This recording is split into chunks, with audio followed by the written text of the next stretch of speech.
Ciao a tutti! Adesso vi mostro questo nuovo piatto Lemon, il nuovo ride da 18.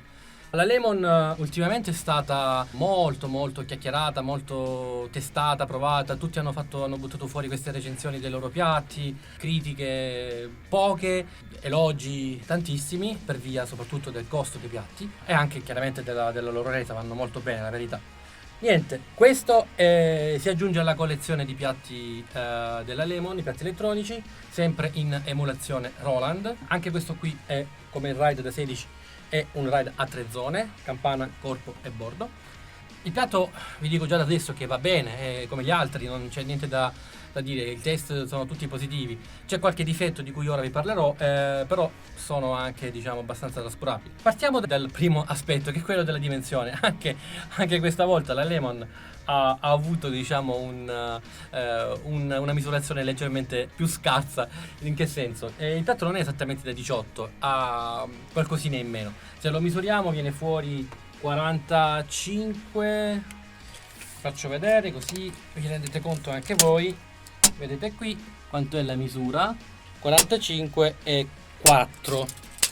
45 e 4 diviso 2,54 che viene fuori 17,87.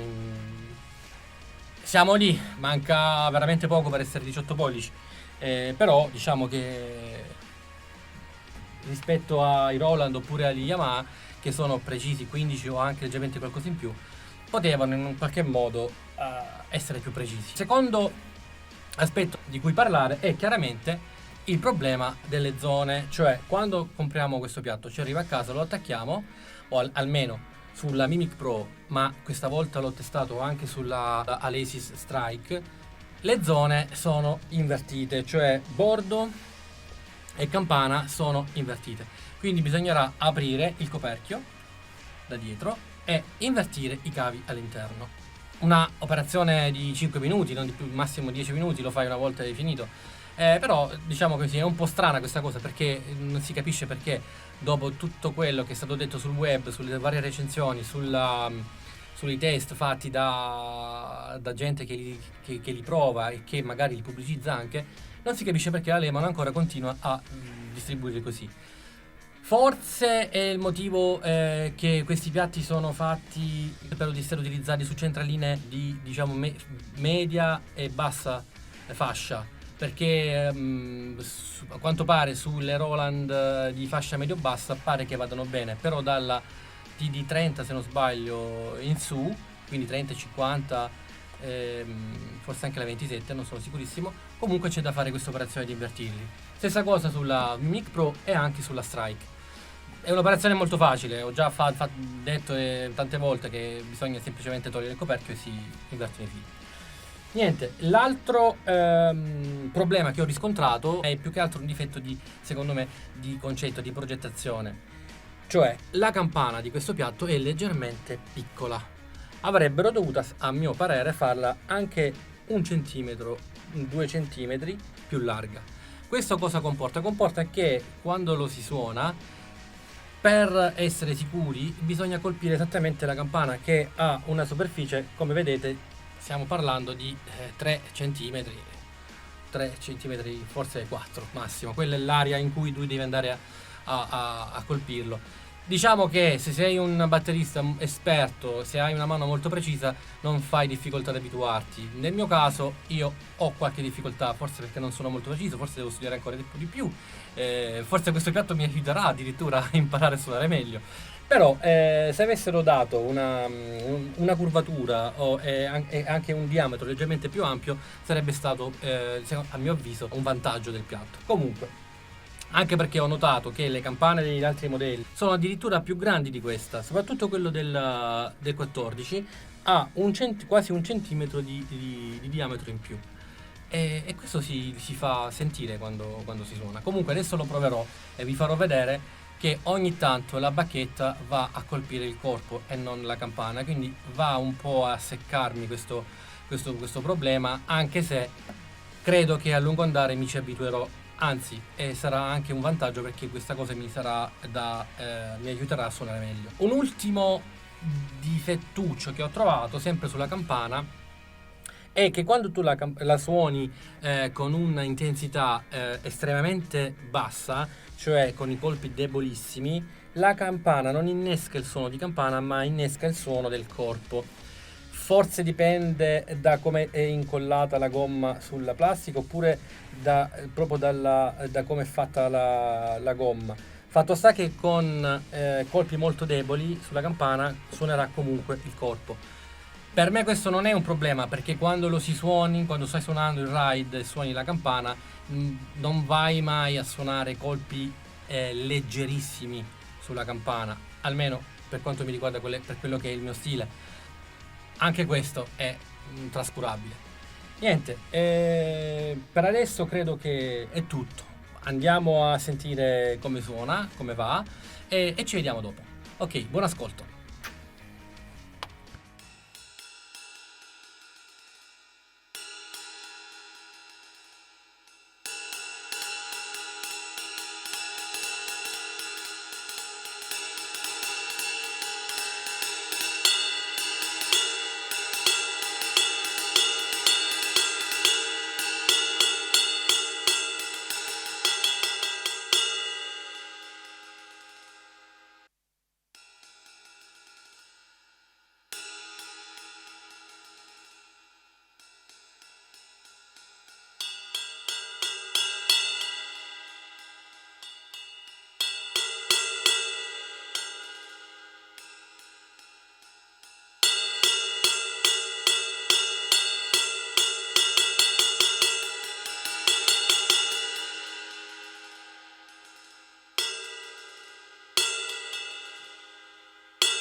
Allora, cosa dire? Avete visto, il piatto va bene, non c'è da rilevare nessun difetto sostanzioso, se non il difetto che già vi ho parlato, che la campana è leggermente troppo piccola.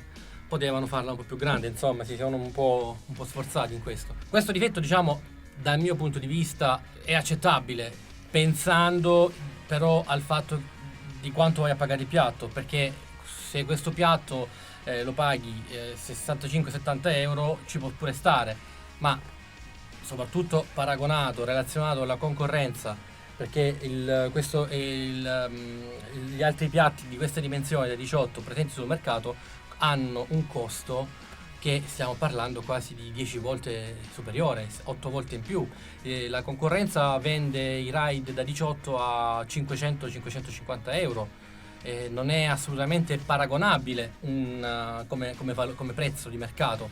Quindi a questo prezzo io penso che è assolutamente un affare. Lo consiglio? Sì, io lo consiglio perché va benissimo, lo puoi suonare tranquillamente, non perde mai un colpo. La campana è un po' piccola, ma alla fine secondo me ci si può anche abituare, anzi forse è anche un modo per diventare più precisi nell'esecuzione dei brani. Vedremo, io col tempo io continuerò a usarlo, vedrò se col tempo riuscirò ad abituarmi a colpire più la campana in modo più preciso. Continuerò a usare questo piatto come ride, sostituirà il low volume per due motivi. Il primo motivo è perché in generale va meglio, e il secondo perché si sposa meglio con il resto dei piatti che ho sulla batteria. In futuro la Lemon sta producendo altri modelli, si tratta di modelli di splash molto piccoli, intorno ai 9 pollici, vedremo cosa uscirà fuori il mese prossimo. E poi una bellissima novità dal mio punto di vista, sta producendo il ride da 20, e questa è una cosa molto interessante, vedremo se saranno questa volta più generosi nella progettazione e nella realizzazione della campana. Speriamo di sì, perché mi farebbero un grande favore. E niente, come avete visto, sia con la Mimic Pro che con la Strike il piatto risponde molto bene. Lo si compra, si aspetta 3 settimane o 50 giorni a seconda del tipo di spedizione, lo si monta, anzi no, prima invertite i fili all'interno, lo si monta e si suona. Spero che vi sia piaciuta anche questo test e recensione, e ci vediamo presto. Ciao a tutti ragazzi!